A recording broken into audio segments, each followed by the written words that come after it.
Hi guys, ಎಲ್ರಿಗೂ ನಮಸ್ಕಾರ. ಈ ಹಿಂದಿನ ವಿಡಿಯೋದಲ್ಲಿ ನಾನು ಜಾತಕ ಅಂದರೆ ಏನೋ, ಕುಂಡ್ಲಿ ಅಂದರೆ ಏನೋ, ಅದು ಯಾಕೆ ಸ್ಕ್ವೇರ್ ಶೇಪಲ್ಲಿ ಇರುತ್ತೆ, ಒಂದು ಚೌಕಾಕಾರದಲ್ಲಿ, ಸೊ ಇದನ್ನು ನಾವು ಡಿಸ್ಕಸ್ ಮಾಡಿದ್ವಿ. ನಾನು ಇದನ್ನು ಹೇಳಿದ್ದೆ. ಸೊ ಈ ವಿಡಿಯೋದಲ್ಲಿ ಟೋಟಲ್ 12 ರಾಶಿಗಳಿದೆ. ಸೊ ಈಚ್ ರಾಶಿ ಏನನ್ನು ರೆಪ್ರೆಸೆಂಟ್ ಮಾಡುತ್ತೆ, ಆ ರಾಶಿಯಲ್ಲಿ ಹುಟ್ಟಿರ್ತಕ್ಕಂಥ ಒಬ್ಬ ಮನುಷ್ಯನ ಕ್ಯಾರೆಕ್ಟರಿಸ್ಟಿಕ್ಸ್ ಏನು, ಅವನ ಗುಣಲಕ್ಷಣಗಳು ಏನು ಅನ್ನೋದನ್ನು ಒಂದೊಂದಾಗೆ ಇವಾಗ ನೋಡ್ಕೊತಾ ಹೋಗೋಣ. ಸೊ ರಾಶಿಯ ಒಂದು ಲಿಸ್ಟಲ್ಲಿ ಏನು 12 ರಾಶಿ ಇದೆ, ಆ ರಾಶಿಯ ಲಿಸ್ಟಲ್ಲಿ ನಮಗೆ ಮೊದಲಿಗೆ ಬರ್ತಕ್ಕಂಥದ್ದು ಮೇಷರಾಶಿ. ಮೇಷರಾಶಿ ಅಂದ ತಕ್ಷಣ ನಮಗೆ ತಲೆಗೇನು ಬರುತ್ತಪ್ಪ, ಕುರಿ, ಮೇಕೆ. ಸೊ ಆ ಮೇಷರಾಶಿಯ ಆ ಒಂದು ಏನು ಹುಟ್ಟಿರ್ತಾರಲ್ಲ, ಮೇಷರಾಶಿಯಲ್ಲಿ ಜನನ ಯಾರಾಗಿರ್ತಾರೆ, ಸೊ ಅವ್ರ ಗುಣಲಕ್ಷಣಗಳು ಕೂಡ ಆಲ್ಮೋಸ್ಟ್ ಹಂಗೆ ಇರುತ್ತೆ. ಫಾರ್ ಎಕ್ಸಾಂಪಲ್, ಕುರಿಗಳು ಹೆಂಗಿರ್ತವೆ, ಎಲ್ಲಿರ್ತವೆ, ಒಂದು ಗುಂಪಲ್ಲಿರ್ತವೆ. ಸೊ ಸೇಮ್ ಮೇಷರಾಶಿಯಲ್ಲಿ ಹುಟ್ಟಿದವರು ಕೂಡ ಸಂಘಜೀವಿಗಳು, ಗುಂಪಲ್ಲಿರೋಕ್ಕೆ ಇಷ್ಟಪಡ್ತಾರೆ. ಅಲೋನಾಗಿರೋಕ್ಕಂತೂ ಇಷ್ಟನೇ ಪಡಲ್ಲ. ಒಬ್ಬರೇ ಇದ್ದರೆ ಹುಚ್ಚಿಡಿದ್ಬಿಡುತ್ತೆ ಅವ್ರಿಗೆ. ಯಾವಾಗಲೂ ಅವ್ರು ಒಬ್ಬರು ಇರೋಕ್ಕೆ ಇಷ್ಟನೇ ಪಡೋದಿಲ್ಲ. ಜನದಲ್ಲಿರ್ಬೇಕು, ಅವರು ಮಿಂಗಲ್ ಆಗಬೇಕು, ಸೊಸೈಟಿಲಿ ಸೋಷಿಯಲ್ ಆಗಿರ್ಬೇಕು ಅವರು, ಆ ಥರ ಇರ್ತಾರೆ. ಒಂದು. ಎರಡನೇದಾಗಿ ಏನಪ್ಪ ಅಂತ ಹೇಳಿದ್ರೆ, ಸ್ವಂತ ಬುದ್ಧಿ ಇರೋದಿಲ್ಲ ಇವರಿಗೆ. ಏನಪ್ಪ ಅಂತ ಹೇಳಿದ್ರೆ, ಯಾರೋ ಒಬ್ಬರು ಮಾಡ್ತಿದ್ದಾರೆ, ಸೊ ಅವ್ರು ಮಾಡ್ತಾಯಿದ್ದಾರೆ, ಸೊ ನಾನು ಅದನ್ನು ಫಾಲೋ ಮಾಡ್ತೀನಿ. ಸೊ ಇವ್ರು ಮಾಡ್ತಾಯಿದ್ದಾರೆ, ಅವರು ನಾನು ಫಾಲೋ ಮಾಡ್ತೀನಿ. ಹೆಂಗೆ ಕುರಿಗಳು ಒಂದೊಂದೊಂದು ಫಾಲೋ ಮಾಡ್ಕೊತ ಹೋಗ್ತಾ ಇರ್ತವೆ. ಒಂದು ಕುರಿ ಹೋಗ್ತಿದೆ ಅಂತ ಹೇಳಿದ್ರೆ ಅದ್ರ ಹಿಂದ್ಗಡೆ ಮತ್ತೊಂದು ಕುರಿ ಹೋಗಿರ್ತಿರುತ್ತೆ. So in the same sense, in the same way ಮೇಷರಾಶಿಯವ್ರು ಕೂಡ ಹಿಂಗೆ ಮಾಡ್ತಿರ್ತಾರೆ. ಇದೇ ಥರ ನೋಡಿ, ಅಬ್ಸರ್ವ್ ಮಾಡಿ, ಸೇಮ್ ಡಿಟೋ. ಮೇಷರಾಶಿಯವ್ರು ಕೂಡ ಸ್ವಂತ ಬುದ್ಧಿ ಇರೋದಿಲ್ಲ. ಯಾರೋ ಒಂದು ಮಾಡ್ತಿರ್ತಾರೆ ಅಂದರೆ ಅದನ್ನೇ ಫಾಲೋ ಮಾಡ್ಕೊಂಡು ಹೋಗ್ತಾ ಇರ್ತಾರೆ. ತಲೆಗೆ ಕೆಲಸ ಕೊಡೋದೇ ಇಲ್ಲ ಇವರು, ನಾನು ಅದು ಮಾಡಬೇಕಾ ಇದು ಮಾಡಬೇಕಾ ಅಂತ. ಓಕೆ, ತದನಂತರ ನೆಕ್ಸ್ಟು ವೃಷಭ ರಾಶಿ. ವೃಷಭ ರಾಶಿ ಅಂದ ತಕ್ಷಣ ನಮ್ಮ ತಲೆಗೆ ಬರ್ತಕ್ಕಂಥದ್ದು ಏನಪ್ಪ, ಏನಾದರೂ ಝೋಡಿಯಾಕ್ ಸೈನು, ಅದು ಏನು ರೆಪ್ರೆಸೆಂಟ್ ಮಾಡುತ್ತೆ, ಎತ್ತನ್ನ ರೆಪ್ರೆಸೆಂಟ್ ಮಾಡುತ್ತೆ. ನಮ್ಮ ಒಂದು ಭಾರತ ದೇಶದಲ್ಲಿ ನಾವೇನು ಮೇಯ್ನಾಗಿ ಕೃಷಿ ಚಟುವಟಿಕೆಗಳನ್ನು ಮುಂಚೆಯಿಂದ ಮಾಡ್ಕೊತ ಬಂದವರು, ಸ್ಟಿಲ್ ಕೂಡ ನಾವು ತುಂಬ ಜನ ಅದ್ರ ಮೇಲೆ ಡಿಪೆಂಡ್ ಆಗಿದ್ದಾರೆ. ನಮ್ಮ ಭಾರತ ದೇಶದಲ್ಲಿ GDP ಕೂಡ ಜಾಸ್ತಿ ಒಂದು ಪೋರ್ಷನನ್ನು ಕಾಂಟ್ರಿಬ್ಯೂಟ್ ಮಾಡುತ್ತೆ. ಸೊ ಈ ಒಂದು ಕೃಷಿ ಚಟುವಟಿಕೆಯಲ್ಲಿ ಭಾಗವಹಿಸ್ತಕ್ಕಂಥ ಒಂದು ಪ್ರಮುಖ ಪ್ರಾಣಿ ಎತ್ತು. ಅಂದರೆ ಎತ್ತು ಯಾಕಪ್ಪ ಕೃಷಿಯಲ್ಲಿ ಅಷ್ಟಿಗೆ ನಾವು ಬಳಸ್ಕೊತೀವಿ ಅಂತ ಹೇಳಿದ್ರೆ, ಗಟ್ಟಿ, ತುಂಬ ಗಟ್ಟಿ, ಹೆವಿ ಕೆಲಸ ಮಾಡುತ್ತೆ. ಸೊ ಇವರು ಅಷ್ಟೇ ತುಂಬ ಗಟ್ಟಿ ಇರ್ತಾರೆ, ಹೆವಿ ಕೆಲಸ ಮಾಡ್ತಾರೆ. ಆದರೆ ಆ ಕೆಲಸಕ್ಕೆ ತಕ್ಕನಾಗಿರ್ತಕ್ಕಂಥ ಪ್ರತಿಫಲ ಇವರಿಗೆ ಸಿಗ್ತಾ ಇರಲ್ಲ. ಎತ್ತು ನೋಡಿರ್ಬೋದು, ಎಷ್ಟು ಕೆಲಸ ಮಾಡಿಸ್ಕೊತೀವಿ ನಾವು, ಅದರಿಂದ ಏನು ಫಲ ಕೊಡ್ತೀವಿ ಅದಕ್ಕೆ? ಒಂದು ಸ್ವಲ್ಪ ಮೇವಾಗ್ತೀವಿ, ನೀರು ಕುಡಿಸ್ತೀವಿ, ಅಷ್ಟೇ ಬಿಟ್ಟರೆ ಬೇರೆ ಏನೂ ಮಾಡಲ್ಲ, ಬೇರೆ ಏನೂ ನಾವು ಕೊಡೋದಿಲ್ಲ ಅದಕ್ಕೆ. ಸೊ ಇದೇ ಥರ ಆ ಒಂದು ವೃಷಭ ರಾಶಿಯಲ್ಲಿ ಹುಟ್ಟಿದವರು ಕೂಡ ಸೇಮ್, ಏನು ಹೇಳ್ದೆ ಅಲ್ಲ ಇವಾಗ ನಿಮಗೆ, ಕೆಲಸ ಮಾಡ್ತಿರ್ತಾರೆ, ಬಟ್ ಅವ್ರಿಗೆ ಪ್ರತಿಫಲ ಸಿಗ್ತಾ ಇರಲ್ಲ. ಅವ್ರು ಅನ್ಕೋತಿರ್ತಾರೆ, ನಾನು ಇಷ್ಟೆಲ್ಲ ಕಷ್ಟಪಡ್ತಿದ್ದೀನಿ, ಯಾಕೆ ನನಗೆ ಹಿಂಗೆ ಆಗಬೇಕಾ, ನನಗೆ ಹಿಂಗೆ ಮಾಡಬೇಕಾ ದೇವರು ಅಂತ. ಬಟ್ ಅವರ ರಾಶಿಯ ಒಂದು ಝೋಡಿಯಾಕ್ ಇದೆ, ಆ ಥರ ಇದೆ, ಏನೂ ಮಾಡೋಕ್ಕಾಗಲ್ಲ, ಇಟ್ಸ್ ರಿಟನ್. ಮಿಥುನ ರಾಶಿ. ಸೊ ಮಿಥುನ ರಾಶಿಯಲ್ಲಿ ಏನು ರೆಪ್ರೆಸೆಂಟ್ ಮಾಡುತ್ತೆ, ಒಂದು ಹೆಣ್ಣು ಒಂದು ಗಂಡನ್ನ ರೆಪ್ರೆಸೆಂಟ್ ಮಾಡುತ್ತೆ. ಸೊ ಅಂದರೆ ಏನಪ್ಪ ಅಂತ ಹೇಳಿದ್ರೆ, ಒಂದು ಮನಸ್ಸಿನ ಸ್ಟೇಟ್, ಒಂದು ಮೆಂಟಲ್ ಸ್ಟೇಟ್ ಅದು. ಅಂದರೆ ಅವ್ರದ್ದು ದ್ವಂದ್ವ ಮನಸ್ಥಿತಿ. ಅಂದರೆ ಏನು ಮ್ಯಾನಿಪುಲೇಟ್ ಆಗ್ತಾ ಇರ್ತಾರೆ, ಒಂದು ಡಿಸಿಷನ್ನಿಂದ ಮತ್ತೊಂದು ಡಿಸಿಷನ್ನಿಗೆ ಮ್ಯಾನಿಪುಲೇಟ್ ಆಗ್ತಕ್ಕಂಥದ್ದು, ಸಡನ್ನಾಗಿ ಮ್ಯಾನಿಪುಲೇಟ್ ಆಗೋದು. ಇವತ್ತಿರ್ತಕ್ಕಂಥ ಡಿಸಿಷನ್ನು ನಾಳೆ ಇರೋಲ್ಲ ಅವ್ರ ಹತ್ರ. ಸೊ ಅಂದರೆ ಸ್ಟೇಬಲಾಗಿ ಯಾವುದೂ ಇರೋಲ್ಲ ಅವರ ತಲೆಯಲ್ಲಿ. ಯಾರೊಬ್ರು ಹೇಳಬೇಕು ಅವರಿಗೆ, ಅವ್ರು ಹೇಳಿದ್ರಲ್ಲ, ನಾನು ಅದಕ್ಕೆ ಇದನ್ನು ಮಾಡಿದೆ. ಸೊ ಮತ್ತೊಬ್ಬರು ಬಂದುಬಿಟ್ಟು ಮತ್ತೊಂಥರ ಹೇಳ್ತಾರೆ, ಅವಾಗ ಮತ್ತೆ ಅವ್ರ ಡಿಸಿಷನನ್ನು ಚೇಂಜ್ ಮಾಡ್ಕೊಬಿಡ್ತಾರೆ. ಸೊ ಈ ಥರ ಮ್ಯಾನಿಪುಲೇಟ್ ಆಗ್ತಾ ಇರ್ತಾರೆ ಅವರು, ಸ್ಟೇಬಲ್ ಆಗಿರೋದಿಲ್ಲ. ಸೊ ನೆಕ್ಸ್ಟು ಕಟಕ ರಾಶಿ. ಸೊ ಕಟಕ ರೆಪ್ರೆಸೆಂಟ್ ಮಾಡ್ತಕ್ಕಂಥದ್ದು ಒಂದು ಏಡಿಯನ್ನು ರೆಪ್ರೆಸೆಂಟ್ ಮಾಡುತ್ತೆ. ಸೊ ಏಡಿ ನಿಮಗೆಲ್ಲರಿಗೂ ಗೊತ್ತಿದೆ, ಸುಮ್ಮನೆ ಇರುತ್ತೆ, ಟೈಮ್ ನೋಡಿ ಕಚಕ್ಕಂತ ಹಿಡ್ಕೊಂಬಿಡುತ್ತೆ. So in the same way ಕಟಕದವ್ರು ಏನು ಮಾಡ್ತಾರೆ ಅಂತ ಹೇಳಿದ್ರೆ, ಮಾತು ಕಂಡ್ರಿ ಅವ್ರದ್ದು ಮಾತು ತುಂಬಾ ಶಾರ್ಪಾಗಿರ್ತಕ್ಕಂಥ ಒಂದು ಮಾತುಗಳು ಅವ್ರದ್ದಾಗಿರುತ್ತೆ. ಹೆಂಗೆ ಅಂತ ಹೇಳಿದ್ರೆ, ಒಂದು ಡಿಸ್ಕಷನ್ ನಡೀತಾ ಇರುತ್ತೆ, ಆ ಡಿಸ್ಕಷನ್ ನಡೆಯುವಾಗ ಅವರು ಯಾವುದೇ ಥರನಾಗಿರ್ತಕ್ಕಂಥ ಒಂದು ರೆಸ್ಪಾನ್ಸನ್ನು ಮಾಡೋದೇ ಇಲ್ಲ. ಯಾವುದೇ ಥರನಾಗಿರ್ತಕ್ಕಂಥ ಒಂದು ಅವರ ಒಪಿನಿಯನನ್ನು ಶೇರ್ ಮಾಡಲ್ಲ. ಅವರು ಸುಮ್ಮನೆ ಕೂತಿರ್ತಾರೆ, ಐಡಲ್ ಆಗಿರ್ತಾರೆ. ನಾವೇನು ಅನ್ಕೊತಿದ್ವಿ, ಬಿಡು ಇವನು ಅಥವಾ ಇವಳು ಏನೋ ರೆಸ್ಪಾನ್ಸ್ ಮಾಡ್ತಾ ಇಲ್ಲ, ಏನು ಕಾಂಟ್ರಿಬ್ಯೂಷನ್ ಕೊಡ್ತಾ ಇಲ್ಲ, ಬಿಡು ಅಂತ ನಾವು ಅನ್ಕೊತ ಇರ್ತೀವಿ. ಬಟ್ ಟೈಮ್ ನೋಡಿ ಹೊಡಿತಾರಲ್ಲ ಮಾತನ್ನು, ನಿಜವಾಗ್ಲೂ ನಾವು ಇಮ್ಯಾಜಿನೇ ಮಾಡೋಕ್ಕಾಗಲ್ಲ. ಆ ಥರನಾಗಿರ್ತಕ್ಕಂಥ ಒಂದು ಮಾತಿನ ಇದು ಅವ್ರ ಹತ್ರ ಇರುತ್ತೆ, ಮಾತಿನ ಚಾಕಚಕ್ಯತೆ. ಸೊ ಮಾತಂತಲೇ ಅಲ್ಲ, ಯಾವುದೇ ಆಗಿರ್ಬೋದು ಟೈಮ್ ನೋಡಿ ಕೆಲಸ ಮಾಡ್ತಕ್ಕಂಥದ್ದು. ತುಂಬ ಶಾರ್ಪ್ ಇರ್ತಾರೆ, ತುಂಬ ಶಾರ್ಪ್, ಟಕ್ ಅಂತ ಹೊಡೆದು ಬಿಡ್ತಾರೆ. ಈ ಥರ ಅವರ ಒಂದು ಕ್ಯಾರೆಕ್ಟರಿಸ್ಟಿಕ್ಸ್ ಆಗಿರುತ್ತೆ.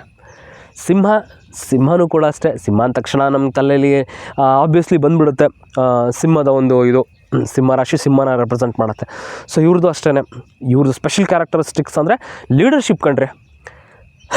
ನೀವೇನೇ ಒಂದು ಬಿಸ್ನೆಸ್ನ ಮಾಡ್ತಿದ್ದೀನಿ ಅಂತ ಹೇಳಿದ್ರೆ, ಸೊ ಆ ಬಿಸ್ನೆಸ್ಸಲ್ಲಿ ಸಿಂಹರಾಶಿಯವ್ರನ್ನ ಇದು ಮಾಡಿ, ಏನು ಸಿಂಹರಾಶಿಯವ್ರನ್ನ ಪ್ರೆಸಿಡೆಂಟಾಗಿ ಮಾಡಿದ್ರೆ ನಿಜವಾಗ್ಲೂ ನಿಮ್ಮ ಬಿಸ್ನೆಸ್ ಎಲ್ಲಿ ಹೋಗುತ್ತೆ ಅಂತಕ್ಕಂಥದ್ದು ನೀವು ಇಮ್ಯಾಜಿನೇ ಮಾಡೋಕ್ಕಾಗಲ್ಲ. ಅಲ್ಲಿ ತನಕ ತೊಗೊಂಡೋಗುತ್ತೆ ನಿಮ್ಮ ಬಿಸ್ನೆಸ್ಸನ್ನು. ನೀವು ಯಾವುದೇ ರಾಶಿಯವ್ರು ಆಗಿದ್ರೂ ಕೂಡ ಸಿಂಹ ರಾಶಿಯವ್ರನ್ನ ನೆನ್ಪಿಟ್ಕೊಳ್ಳಿ. ಸಿಂಹ ರಾಶಿಯವ್ರನ್ನ ಪ್ರೆಸಿಡೆಂಟಾಗಿ ದೊಡ್ಡ ಪೊಸಿಷನಲ್ಲಿ ತೊಗೊಂಡೋಗಿ ಕೂರಿಸಿ ಎಲ್ಲ ತೊಗೊಂಡೋಗ್ಬಿಡ್ತಾರೆ ಅವರು. ಈವನ್ ಅವ್ರ ಕ್ಯಾರೆಕ್ಟರಿಸ್ಟಿಕ್ಸ್ ಹೆಂಗಪ್ಪ ಅಂತ ಹೇಳಿದ್ರೆ, ಒಂದು ಕನ್ವರ್ಜೇಷನ್ ನಡೀತಾ ಇರುತ್ತೆ ಅಂತ ಹೇಳಿದ್ರೆ ಅವ್ರ ಮಾತೇ ನಡೆಯುತ್ತಲ್ಲಿ. ನಿಮಗೆ ಅಷ್ಟು ಅಬ್ಸರ್ವ್ ಮಾಡೋಕ್ಕಾಗಲ್ಲ, ಅವರ ಮಾತೇ ನಡೆಯೋದು. ಇನ್ಮೇಲೆ ಅಬ್ಸರ್ವ್ ಮಾಡಿ, ಇವಾಗ ನಿಮಗೆ ಗೊತ್ತಾಯ್ತಲ್ಲ, ಇನ್ಮೇಲೆ ಅಬ್ಸರ್ವ್ ಮಾಡಿ, ಅವ್ರದ್ದೇ ನಡೆಯೋದಲ್ಲಿ, ಅವ್ರದ್ದೇ ಹೇಳಿದ್ದೇ ಆಗೋದು. ಒಂದು ಗ್ರೂಪ್ ಇದೆ ಅಂತ ಹೇಳಿದ್ರೆ ಗೊತ್ತಿಲ್ಲದೇನೋ ಅವ್ರ ಮಾತನ್ನೇ ಕೇಳೋಕ್ಕೆ ಜನ ಸ್ಟಾರ್ಟ್ ಮಾಡಿಬಿಡ್ತಾರೆ. ಆ ಥರ ಅವ್ರ ಮಾತಿರುತ್ತೆ. ಸೊ ಇನ್ನೊಂದೇನಪ್ಪ ಅಂತ ಹೇಳಿದ್ರೆ, ಇವರ ಮಾತೇ ಇವ್ರಿಗೆ ಉರುಳಾಗಿರುತ್ತೆ ಎಷ್ಟೊಂದು ಸಲ. ಯಾವ ಥರ ಇರುತ್ತೆ ಅಂತ ಹೇಳಿದ್ರೆ ಮಾತುಗಳು ಇವ್ರದ್ದು, ಅಪೋಸಿಟಲ್ಲಿರ್ತಕ್ಕಂಥ ಪರ್ಸನ್ನಿಗೆ ಸಿಟ್ಟು ಬಂದುಬಿಡ್ಬೇಕು. ಸಿಟ್ಟು ಬಂದು ಈಗೇನು ತಗೊಂಡು ಬಡ್ಡಂತ ಹೊಡೆದೇ ಬಿಡ್ಬೇಕು ಇವರಿಗೆ. ಆ ಲೆವೆಲ್ ತನಕ ಮಾತಾಡ್ತಾರೆ ಇವರು ಸಿಂಹರಾಶಿಯವರು. ಅಷ್ಟು ಸಿಟ್ಟು ಬಸ್ಬಿಡ್ತಾರೆ, ಅಂದರೆ ಅಷ್ಟು ಶಾರ್ಪು, ಅಷ್ಟು ಮೊನಚಾಗಿರ್ತಕ್ಕಂಥ ಒಂದು ಮಾತುಗಳನ್ನು ಆಡ್ತಕ್ಕಂಥವ್ರು ಸಿಂಹರಾಶಿಯವರು. ನೆಕ್ಸ್ಟ್ ಕನ್ಯಾ ರಾಶಿಯವರು. ಅಫ್ಕೋರ್ಸ್ ನಿಮ್ಗೆ ತಲೆಗೆ ಬಂದಿರುತ್ತೆ ಒಂದು ಹೆಣ್ಣು. ಏನಪ್ಪ ಹೆಣ್ಣಿನ ಇದನ್ನು ಯಾಕಪ್ಪ ಕೊಟ್ಟರು ಅಂತ ಹೇಳಿದ್ರೆ, ಈ ರಾಶಿಯಲ್ಲಿ ಇರ್ತಕ್ಕಂಥ ಮನುಷ್ಯನ ಒಂದು ಮನಸ್ಥಿತಿ ತುಂಬ ಮೃದುವಾಗಿರುತ್ತೆ, ಮೃದು ಸ್ವಭಾವದವರು. ಹೆಣ್ಣಿನ ಮನಸ್ಥಿತಿ ಯಾಕೆ ಅಂತ ಹೇಳಿದರೆ, ಮೃದು, ಎಮೋಷ್ನಲಿ ತುಂಬ ಕನೆಕ್ಟೆಡ್ಡು, ತುಂಬ ಎಮೋಷ್ನಲ್ ಇವರು. ಅಷ್ಟು ಎಮೋಷ್ನಲ್ ಅಂದರೆ ಇಮ್ಯಾಜಿನ್ ಮಾಡೋಕ್ಕಾಗಲ್ಲ, ಹೊರಗಡೆ ತೋರಿಸ್ಕೊಳಲ್ಲ, ಬಟ್ ತುಂಬ ಎಮೋಷ್ನಲ್ ಆಗಿರ್ತಾರೆ ಇವರು. ಬಟ್ ತುಂಬ ಬುದ್ಧಿವಂತರು ಕೂಡ. ಯಾವುದೇ ಒಂದು ಕೆಲಸ ಮಾಡಬೇಕಾದ್ರೆ 10 ಸಲ 15 ಸಲ ಯೋಚನೆ ಮಾಡ್ತಾರೆ ಇವರು. ಅನಲಿಟಿಕಲ್ ಮೈಂಡ್ ತುಂಬಾ ಇರುತ್ತೆ. ಮ್ಯಾಥಮೆಟಿಕ್ಸಲ್ಲಿ ಇವರು ತುಂಬ ಶಾರ್ಪ್ ಆಗಿರ್ತಾರೆ ನೋಡಿ. ಬಟ್ ಸ್ವಲ್ಪ ನಿಧಾನ, ಯಾವುದೇ ಕೆಲಸ ಆದರೂ ಸ್ವಲ್ಪ ನಿಧಾನ, ಬಟ್ ಪರ್ಫೆಕ್ಟ್. ನೆಕ್ಸ್ಟು ತುಲಾರಾಶಿಯಲ್ಲಿ ಹುಟ್ಟಿರ್ತಕ್ಕಂಥವ್ರು ತಕ್ಕಡಿ ಗೊತ್ತಲ್ಲ, ತಕ್ಕಡಿ ರೆಪ್ರೆಸೆಂಟ್ ಮಾಡ್ತಕ್ಕಂಥದ್ದು ತುಲಾರಾಶಿ. ಸೊ ಇವರು ಹುಟ್ತಾನೆ ತಕ್ಕಡಿ ಹಿಡ್ಕೊಂಬಂದಿದ್ದಾರೆ ಅಂತ ಹೇಳಿದ್ರೆ, ಬಿಸ್ನೆಸ್ ಮಾಡೋರು, ವ್ಯಾಪಾರ ಮಾಡೋರು.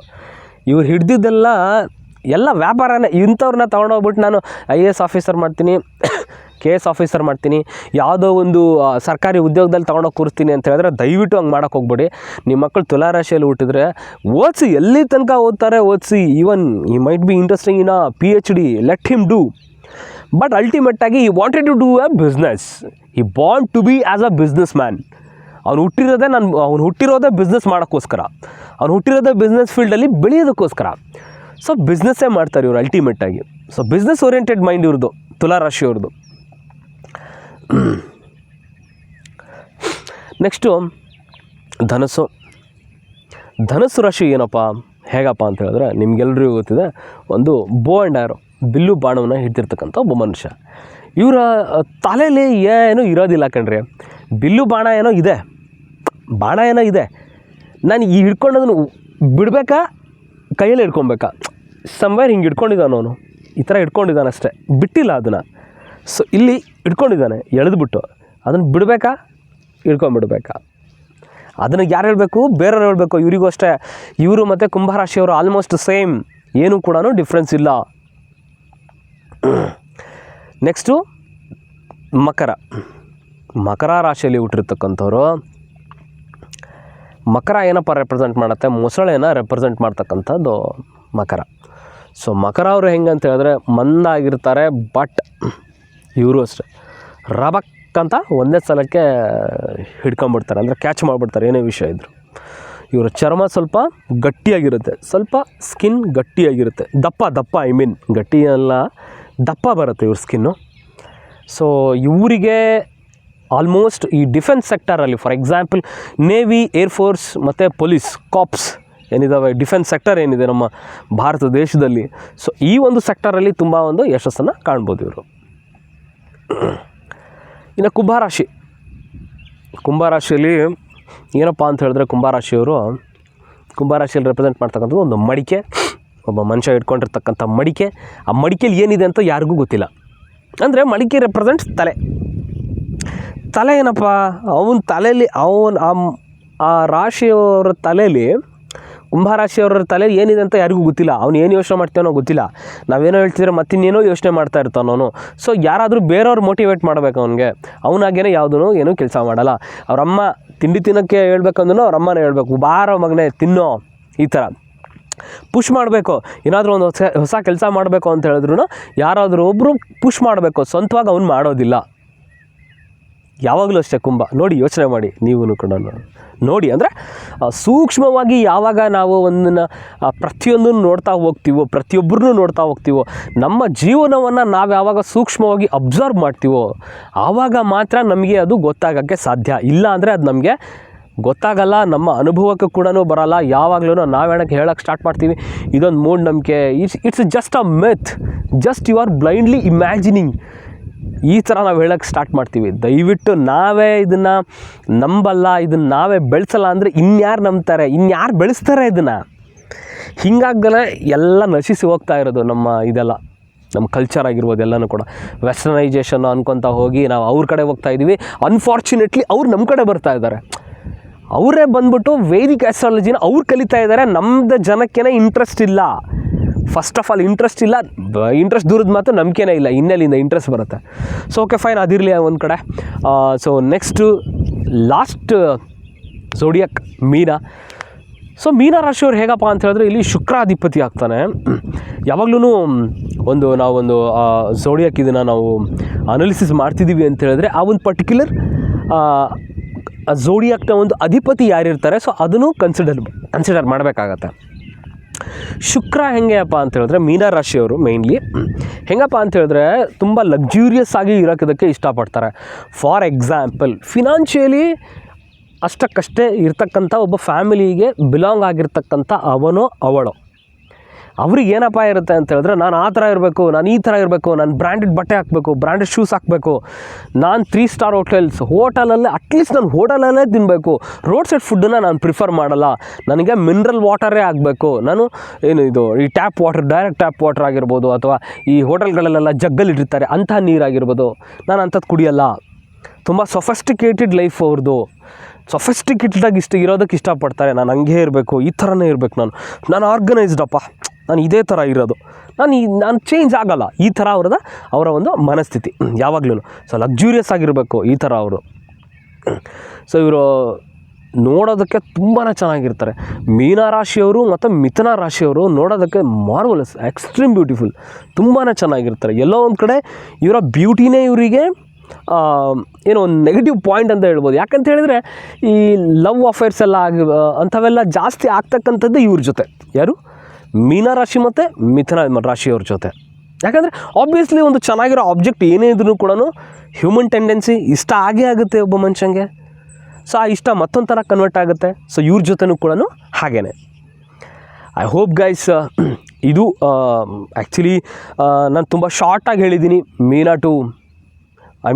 ಮೇಷ ಟು ಮೀನ ತನಕ ತುಂಬ ಎಲಾಬ್ರೇಟ್ ಮಾಡ್ತಾ ಹೋದರೆ ಒಂದೊಂದು ರಾಶಿಗೂ ಒಂದೊಂದು ದಿನ ತೊಗೋಬೋದು.